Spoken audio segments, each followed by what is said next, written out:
Permata TV YouTube Indonesia dengan bangga mempersembahkan sebuah storytelling kekinian abad ini, diangkat dari karya besar Esa Mintarja yang sangat populer di masanya, berlatar belakang kisah tanah Jawa masa lampau, tepatnya di penghujung kejayaan kerajaan tanah Jawa, dengan judul Kisah Api di Bukit Menoreh.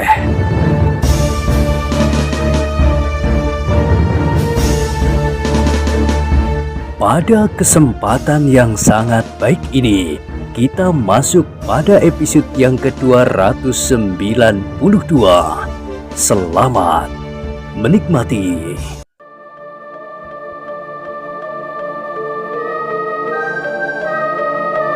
Pada episode sebelumnya telah diceritakan, gembala tua itu tidak menjawab. Ditatapnya mata Sutowijoyo tajam-tajam. Namun sorot matanya itulah yang memancarkan 1000 pertanyaan di dalam dadanya. "Kiai," berkata Sutowijoyo, "kenapa Kiai tidak bertanya? Apakah sebab-sebab yang mendorong Ayahanda Ki Gede Pemanahan untuk meletakkan jabatannya sebagai Panglima Wiratamtama?" Angger sudah tahu bahwa pertanyaan itu ada di dalam dadaku. Sutowijoyo mengangguk-anggukkan kepalanya. "Iya, aku sudah tahu. Sebab-sebab itu mungkin akan mentertawakan sekali." Ia berhenti sebentar, lalu katanya, "Begini Kiai, mungkin Kiai sudah mendengar bahwa mereka yang berhasil membunuh Haryo Penangsang adalah Ki Gede Pemanahan dan Ki Penjawi. Bukankah Angger Sutowijoyo yang melakukannya? Aku hanya sekedar alat, tetapi boleh juga dikatakan demikian. Namun secara resmi dilaporkan bahwa yang telah membunuh Haryo Penangsang adalah Ki Gede Pemanahan dan Ki Penjawi. Juga suatu cara untuk mendapatkan kedua bagian tanah yang disanggupkan, Pati dan Alas Mentauk. Dugaan Kiai tepat, sebab kalau aku yang membunuh Haryo Penangsang, semua hadiah akan dibatalkan, karena aku adalah putra angkat Sultan Hadiwijoyo sendiri." "Iya. Nah, ternyata Bumi Pati sudah lama diserahkan. Begitu Haryo Penangsang gugur, begitu Bumi Pati diserahkan."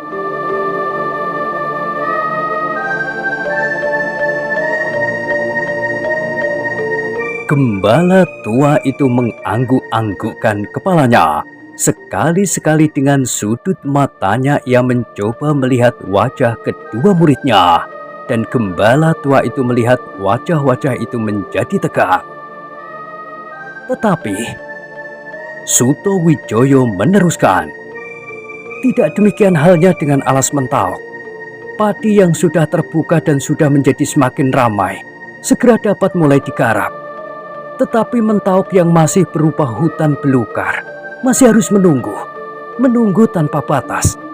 Dengan demikian maka Mentauk pasti akan menjadi semakin jauh ketinggalan dari Padi."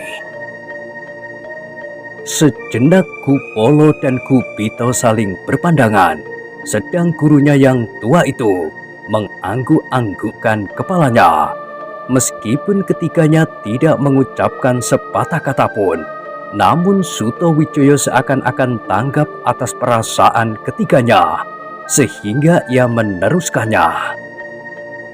"Memang, tampaknya tidak lebih dari perasaan iri hati. Bukankah begitu, Kiai?" Gembala tua itu menarik nafas dalam-dalam. Dengan hati-hati ia berkata, "Angger Sutowijoyo, memang tanggapan yang demikian itu mungkin sekali. Tetapi apakah masih ada alasan lain yang mendorong Ki Gede Pemanahan meninggalkan Pajang? Sebab menurut hematku, kalau hanya sekedar tanah Mentauk, maka Ki Gede Pemanahan pasti tidak akan mengambil keputusan itu." "Kiai," berkata Sutowijoyo, Ayahanda memandang soal itu bukan sekedar dari persoalan tanah Mentauk itu sendiri. Tetapi dengan demikian, Sultan Hadiwijoyo telah ingkar janji. Sebagai seorang raja, maka ingkar janji adalah pantangan yang harus dijauhi.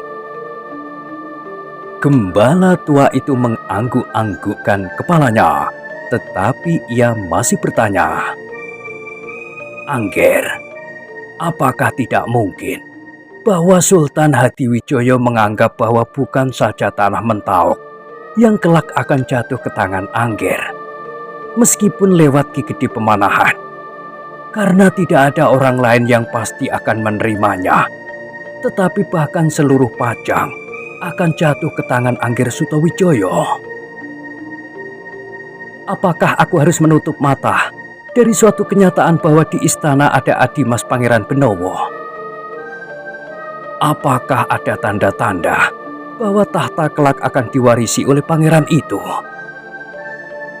Pertanyaan Kiai agak aneh. Orang tua itu mengangguk-anggukkan kepalanya. Sejenak ia berdiam diri, sehingga dengan demikian keadaan menjadi hening. Hanya desah nafas mereka sajalah yang terdengar di sela-sela desir angin malam. Kupolo dan Kupito menundukkan kepala mereka, memandangi api yang hampir padam. Sekali-sekali Kupito mengangguk-anggukkan kepalanya. Sebenarnya ia tidak dapat mengerti kenapa Ki Gede Pemanahan meninggalkan Pajang apabila masalahnya hanya sekedar masalah tanah Mentauk. Meskipun ia mencoba meyakinkan kata-kata Sutowijoyo bahwa masalahnya bukan tanah Mentauk itu sendiri, tetapi bahwa Sultan telah ingkar, itulah yang telah membuat Ki Gede Pemanahan menjadi kecewa. Dalam keheningan itu, terdengar Sutowijoyo bertanya, "Bagaimanakah tanggapan Kiai mengenai masalah ini?" Gembala tua itu mengangguk-angguk. "Aku memerlukan waktu, Ngger. Aku kira Angger Sutowijoyo juga tidak tergesa-gesa. Mungkin aku terpaksa menyelesaikan masalah tanah perdikan ini dahulu, baru aku dapat mencoba memberikan pertimbanganku." Sutowijoyo mengangguk-anggukkan kepalanya. "Iya, agaknya Kiai sudah terlanjur terlibat di dalam persoalan ini. Tetapi persoalan tanah ini mau tidak mau harus menjadi perhitunganku juga. Alas Mentauk akan berada di tengah-tengah di antara Pajang, dengan Untara di Jati Anom di sebelah timur, dan Kesetiaan Argopati di sebelah barat." Gembala tua itu berdesah. Angger terlampau cepat mengambil kesimpulan itu. Aku kira Ki Gede Pemanahan sendiri pun tidak akan dengan tergesa-gesa mengambil kesimpulan yang demikian. Tetapi bukankah sudah jelas? Lalu apakah maksud Angger tanah ini harus jatuh ke tangan orang-orang yang menentang kekuasaan Pajang? Sidanti dan Argojoyo misalnya. Sutowijoyo tidak segera menjawab. Kalau demikian, maka Angger sudah terdorong ke dalam suatu sikap yang mementingkan diri sendiri. Angger tidak melihat apa yang telah terjadi di atas tanah ini. Sutowijoyo mengerutkan keningnya. Katanya kemudian, "Bukan maksudku demikian, Kiai. Aku tahu sifat-sifat Sidanti, Argojoyo dan gurunya Ki Tambakwedi. Mereka sama sekali tidak dapat dibawa berbincang dan bertindak untuk kepentingan bersama, karena justru mereka mementingkan diri mereka sendiri. Namun sudah tentu bahwa aku juga tidak dapat berdiam diri apabila tanah ini terlampau setia berpihak kepada Pajang dan menghalang-halangi perkembangan tanah Mentauk kelak apabila sudah diserahkan kepada Ayahanda Ki Gede Pemanahan." Tiba-tiba gembala tua itu tersenyum. Katanya, "Ternyata kau masih terlampau muda, Ngger. Apakah demikian juga pendirian Ayahanda Ki Gede Pemanahan?" Suto Wijoyo menggelengkan kepalanya. Aku tidak tahu benar, Kiai. Tetapi kepergian ayah ke Selo bukan berarti bahwa ayah telah melepaskan tuntutannya atas tanah Mentawak. Kepergian ayah adalah suatu usaha untuk mempercepat penyerahan itu. Iya, kemudian ayahanda Ki Gede Pemanahan akan membuka Mentawak untuk menjadi suatu padukuhan. Tentu saja dengan harapan bahwa kelak akan menjadi sebuah kota yang ramai, melampaui tanah perdikan Menoreh dan melampaui Mangir. Bukankah begitu? Suto Wijoyo mengangguk-anggukkan kepalanya. Baiklah, Ngger. Aku akan mencoba memberikan pendapatku lain kali. Tetapi bagiku adalah merupakan suatu keharusan untuk membantu Ki Argopati melepaskan diri dari kesulitan ini. Si Danti bukanlah seorang yang pantas untuk menjadi besar. Ia dalam sikapnya tidak sekedar menentang Sultan Hadiwijoyo, tetapi ia menentang kekuasaan yang lebih tinggi dari kekuasaannya, justru karena ia sendiri ingin berkuasa. Terserahlah, Kiai, tetapi setidak-tidaknya Menoreh tidak mempersulit kedudukanku kelak. Aku akan mencoba menyampaikan kepada Ki Argopati. Tetapi, apakah terbayang di dalam angan-angan Angger Sutowijoyo bahwa suatu ketika akan timbul masalah antara Mentawak dan Pajang? Sutowijoyo tidak segera dapat menjawab. Pertanyaan itu membuatnya berdebar-debar, sehingga dengan demikian untuk sejenak ia berdiam diri. Kembali kesepian mencekam suasana. Angin yang sejuk mengusap dahi-dahi yang dibasahi oleh keringat. Betapapun dinginnya malam, api perapian di hadapan mereka telah menjadi semakin pudar. Bayangan merah yang samar-samar memulas wajah-wajah yang tegang. Dengan sebuah tongkat kecil Kupolo mengais abu yang masih membara, tetapi ia tidak bergeser dari tempatnya. Sekilas dipandanginya wajah Gupito yang menahan senyum.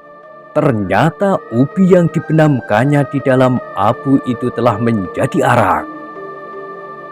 Kiai, kemudian terdengar suara Sutowijoyo. Aku tidak mengharapkan pertentangan antara Mentawak dan Pajang kelak. Sama sekali tidak.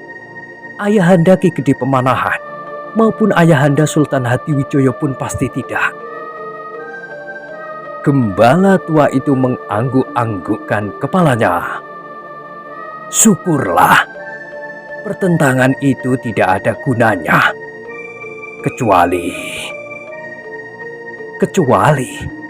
Kecuali apa, Kiai?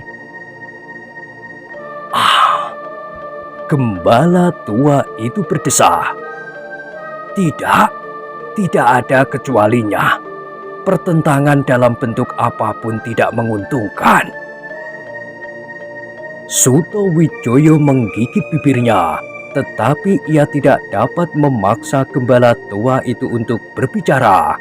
Karena itu, maka anak muda itu hanya sekedar mengangguk-anggukkan kepalanya saja. Yang mula-mula berbicara adalah gembala tua itu. Demikianlah, Ngger. Angger telah mengetahui apa yang kira-kira akan aku kerjakan. Sesudah Menoreh ini selesai, maka aku akan mencoba bertemu dengan ayahanda Ki Gede Pemanahan. Tentu ayah akan menjadi senang sekali.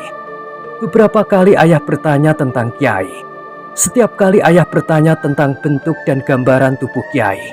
Dan setiap kali ayah selalu mengangguk-anggukkan kepalanya. Apakah ayahanda tidak berkata apapun tentang aku? Sutowijoyo menggeleng. Tidak terucapkan, tetapi aku melihat ayah berbicara di dalam hatinya tentang seorang dukun tua, seorang senopati, seorang pengembara dan seorang gembala. Gembala tua itu tersenyum, diangguk-anggukkannya kepalanya, tetapi ia tidak segera menyahut. Sementara itu, di langit telah membayang warna-warna merah. Satu-satu bintang yang berkayutan tenggelam dalam kebiruan wajahnya. Kupito dan Kupolo yang telah merasa terlampau lelah selama mereka duduk saja mendengarkan pembicaraan gurunya, melihat fajar yang sebentar lagi akan pecah. "Kiai," berkata Sutowijoyo kemudian, "baiklah, aku akan kembali sebelum terang. Aku harus mencari jalan yang sepi, supaya kehadiranku di sini tidak diketahui orang, atau justru menambah persoalan." "Kemana Angger akan kembali?" "Aku membuat sebuah gubuk di pinggir hutan, di ujung tanah perdikan ini." "Tinggallah di sini, Ger. Kita bersama-sama adalah orang-orang yang tidak mempunyai tempat tinggal di tanah perdikan ini." Sutowijoyo tidak segera menyahut. Dipandanginya wajah kedua kawan-kawannya, tetapi kedua kawannya itu pun tidak memberikan tanggapan apapun. "Apakah Angger meninggalkan sesuatu di gubuk Angger itu?" Sutowijoyo menggelengkan kepalanya. "Tidak, Kiai. Kalau begitu, tinggallah di sini. Di sini ada beberapa ekor kambing yang dapat mengawani Angger. Apabila nanti matahari naik, maka kami bertiga akan segera meninggalkan tempat ini. Yang paling memberati hati kami adalah kambing-kambing itu. Nah, apabila Angger bersedia memeliharanya, tinggallah di sini untuk beberapa hari." "Akan kemanakah Kiai bertiga?" "Kami akan menemui Ki Argopati. Kami sudah tidak dapat menunda-nunda waktu lagi. Menurut perhitunganku, Ki Tambakwedi pasti akan segera kembali setelah ia menjajaki kekuatan lawannya." "Iya, dan Kiai akan ikut serta secara langsung." "Iya." Sutowijoyo menarik nafas dalam-dalam, meskipun tidak terucapkan, namun terbaca di wajahnya bahwa ia kurang sependapat dengan sikap itu. Anak muda ini sedang dibakar oleh suatu cita-cita, berkata gembala tua itu di dalam hatinya. Ia ingin melihat Alas Mentauk menjadi suatu kota yang besar, tetapi ia tidak mengerti apa yang telah terjadi sebenarnya di atas tanah percikan ini. Agaknya Angger Sutowijoyo lebih senang melihat keduanya menjadi lemah, agar seterusnya tidak mengganggu perkembangan Mentauk di masa-masa mendatang. Tetapi aku mengharap pendirian itu akan segera berubah. Keinginannya melihat sebuah kota yang baru, yang dapat menyamai Pajang dan melampaui Pati, terlampau membakar darah mudanya. Mudah-mudahan keinginan itu akan segera mengendap, sehingga ia dapat melihat masa depannya dengan wajar. Meskipun Sultan Hadiwijoyo bukanlah seseorang yang pantas dianggap mampu mengendalikan suatu pemerintahan negara yang besar. Gembala tua itu menarik nafas dalam-dalam, namun tanpa sesadarnya telah melintas di dalam angan-angannya kenangan tentang dirinya sendiri. Dirinya sendiri bukan sebagai seorang dukun miskin di Dukuh Pakuwon, bukan sebagai seorang pengembara yang menyusuri jalan-jalan sempit, bukan sebagai seorang guru yang berusaha keras menurunkan ilmunya sebagai suatu peninggalan dari perguruannya terhadap kedua muridnya, bukan pula sebagai seorang gembala di atas tanah perdikan yang sedang dibakar oleh kemelutnya api perselisihan di antara mereka sendiri, tetapi dirinya di masa mudanya. Orang tua itu berdesah. Lamat-lamat ia mendengar suara jauh di dasar hatinya. Memang Sultan Hadiwijoyo tidak akan dapat dipertahankan untuk seterusnya. Tetapi tidak pantas apabila aku tampil lagi di gelanggang pemerintahan dalam keadaan seperti ini. Aku sudah memutuskan semua jalur-jalur yang menuju ke arah itu, dan aku telah menempatkan diriku pada tempat yang sekarang ini. Gembala tua itu mengangguk-anggukkan kepalanya dan tiba-tiba saja ia menengadahkan wajahnya sambil berkata, "Hampir pagi." Tanpa sesadarnya kedua orang muridnya pun mengangkat kepalanya memandangi cahaya yang memerah di timur. Kemudian dipandanginya wajah gurunya yang suram. Namun mereka berdua sama sekali tidak mengucapkan sepatah kata pun. "Angger Sutowijoyo," berkata gembala tua itu, "silakan tinggal di sini. Daerah ini cukup sepi dan hampir tidak pernah diinjak orang. Dekat tempat ini mengalir sebuah sungai yang meskipun kecil, tetapi airnya bening dan mencukupi kebutuhan." Sutowijoyo mengangguk-anggukkan kepalanya. Katanya, "Baiklah Kiai, aku akan tinggal di sini. Aku akan memelihara kambing-kambing itu, karena aku pun dapat menggembala dan menyapit rumput. Tetapi sebaiknya Kiai tidak usah menghitung berapa ekor kambing yang Kiai tinggalkan. Sebab apabila Kiai kembali kelak, jumlah itu pasti sudah berkurang." "Kenapa?" "Kadang-kadang kami disentuh pula oleh keinginan untuk memanggangnya," jawab Sutowijoyo sambil tersenyum. "Oh, silakan Ger, aku tidak berkeberatan." "Kebetulan sekali," gumam Sutowijoyo, yang kemudian berkata kepada kedua kawan-kawannya, "Kita tinggal di sini." Sementara itu, gembala tua itu pun segera minta diri untuk pergi ke sungai lebih dahulu. Sebelum berangkat ia harus mempersiapkan dirinya. Gembala tua itu bersama dua orang muridnya tidak akan dapat mengirakan berapa lama ia akan tinggal bersama pasukan Argopati. Di sepanjang jalan ke sungai, gembala tua itu selalu digelisahkan oleh perasaan sendiri. Apakah yang sebaiknya dikatakan kepada Argopati tentang dirinya itu? Apakah ia harus berterus terang, ataukah ia masih harus berselimut sejauh-jauh mungkin? Kedua murid-muridnya itu tidak mengenal aku, desisnya. Tetapi mungkin Argopati dapat menebak siapakah aku ini. Argopati pasti sudah mengenal guru, seorang yang bersenjata cambuk. Dan Argopati mungkin akan dapat mengingat hari-hari itu semasa aku masih muda. Namun ia pasti belum mengerti siapakah aku sebenarnya.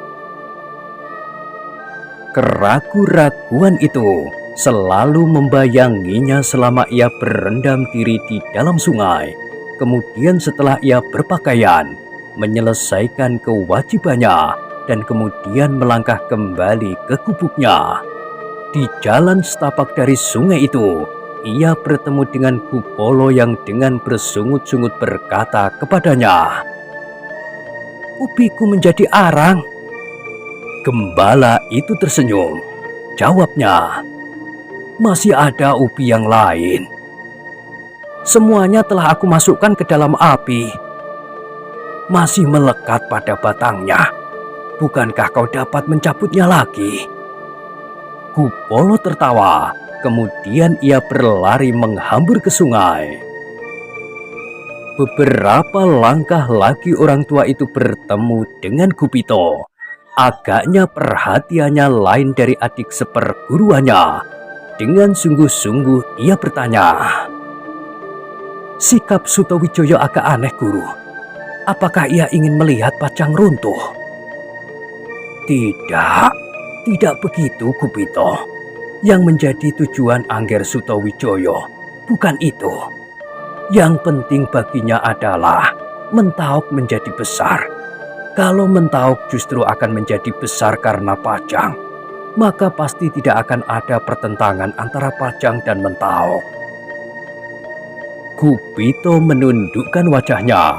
Tampak sesuatu bergolak di dalam hatinya, sehingga seakan-akan di luar sadarnya ia bergumam, Akhirnya, kita sampai pada sifat manusia itu sendiri, Guru.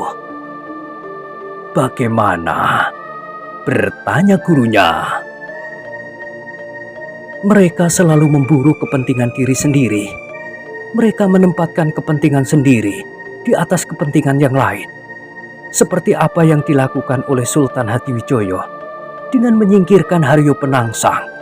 Haryo Penangsang sendiri dan sekarang Sutowijoyo. Sebelum kemelut api yang membakar tanah ini padam, kita sudah melihat sepercik api di hutan Mentauk.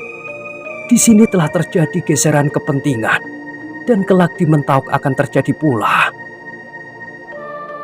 Kita belum pantas untuk mencemaskannya sekarang. Mudah-mudahan hal itu tidak terjadi.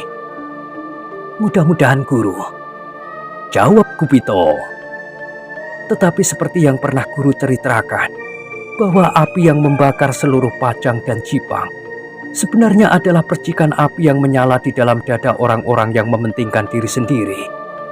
Kenapa Sultan Hatiwijoyo dengan tergesa-gesa mengambil keputusan untuk menghancurkan Jipang?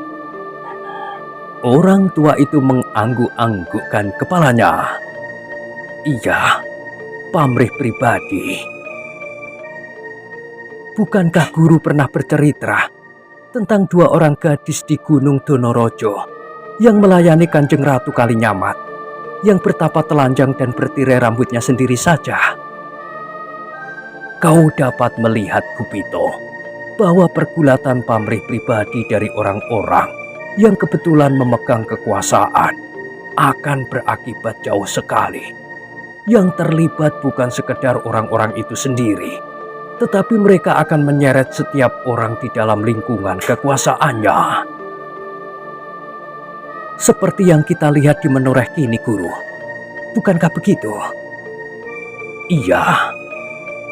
Dan kita akan terseret pula di dalamnya. Orang tua itu mengangguk-anggukkan kepalanya. Iya, kita akan terjun ke dalamnya. Sudah tentu dengan kepentingan kita juga. Gupolo mempunyai kepentingan atas tanahnya sendiri, supaya tidak selalu terancam oleh bahaya yang dapat datang dari barat. Apabila tanah ini dikuasai Sidanti dan berhasrat untuk maju ke timur, melawan Pajang. Dan kau? Aku tidak mempunyai kepentingan apa-apa. Gurunya mengerutkan keningnya, namun kemudian ia tersenyum. Gadis itu? Bukankah kau menjadi hampir gila ketika gadis itu dibawa Sidanti ke Tambakwedi? Bukankah kau ingin hidup tentram tanpa dibayangi lagi oleh hantu yang setiap saat dapat mengganggu ketentraman hidup itu kelak sesudah kalian berkeluarga? Gupito menundukkan kepalanya. Aku pun mempunyai pamrih, meskipun tidak sejelas Angger Sutowijoyo, Sultan Hatiwijoyo, dan yang lain lagi. Aku berkepentingan agar Argopati tidak melepaskan haknya. Gupito masih menundukkan kepalanya. Sudahlah, pergilah ke sungai dan bersiaplah. Kita akan pergi ke pusat pertahanan Argopati. Kita akan langsung melibatkan diri kita masing-masing. Gupito tidak menjawab, tetapi ia hanya mengangguk-anggukkan kepalanya saja. Ketika gurunya kemudian meneruskan langkahnya kembali ke gubuknya, maka Gupito pun berjalan pula ke sungai. Namun kepalanya masih juga tertunduk dalam-dalam. Kedua anak-anak muda itu setelah selesai bersiap dan berkemas, segera kembali duduk bersama-sama dengan gurunya, Sutowijoyo dan kawan-kawannya. Agaknya gurunya telah minta diri kepada Sutowijoyo untuk segera pergi menemui Argopati, seperti yang telah dijanjikan.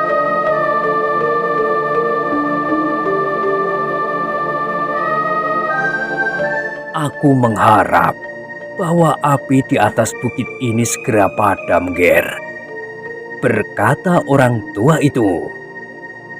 Apabila mungkin tanpa korban yang berarti, tetapi menilik sikap-sikap yang mutlak di kedua belah pihak, agaknya salah satu memang harus menjadi korban. Sudah tentu, Kiai tidak ingin bahwa tempat Kiai berpihaklah yang akan menjadi korban itu, berkata Sutowijoyo. Sudah tentu, Ger. Kalau aku melepaskannya untuk dikorbankan, aku tidak akan berpihak kepadanya. Setidak-tidaknya, aku tidak akan mencampurinya. Tetapi aku sudah berkeputusan, tanah perdikan ini akan lebih berarti apabila Argopati sendirilah yang memegangnya. Tentu saja tidak sempurna, namun adalah jauh lebih baik daripada apabila Sidanti yang menguasainya. Lebih baik bagi rakyat tanah perdikan ini sendiri, lebih baik bagi daerah-daerah tetangganya, dan sudah tentu akan lebih baik bagi Mentaok yang baru akan berkembang. Sutowijoyo mengerutkan keningnya. Sudah tentu, Mentaok kelak tidak akan sekedar menjadi tanah perdikan. Aku tidak tahu apakah rencana Sultan Hadiwijoyo tentang tahta, karena memang ada Pangeran Benowo di Istana Pajang sekarang. Tetapi seandainya Pajang akan temurun kepada pangeran yang lemah hati itu, Angger akan melihat Mentaok menjadi sebuah kadipaten yang besar.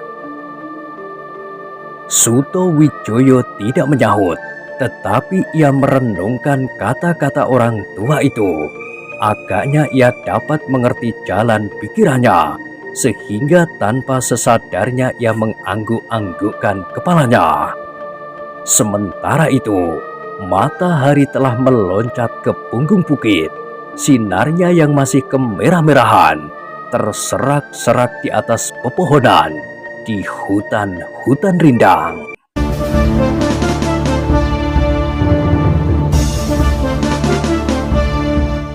Nah, bagaimanakah kisah selanjutnya? Silahkan ikuti terus kisah Api di Bukit Menoreh pada episode berikutnya. Sampai jumpa.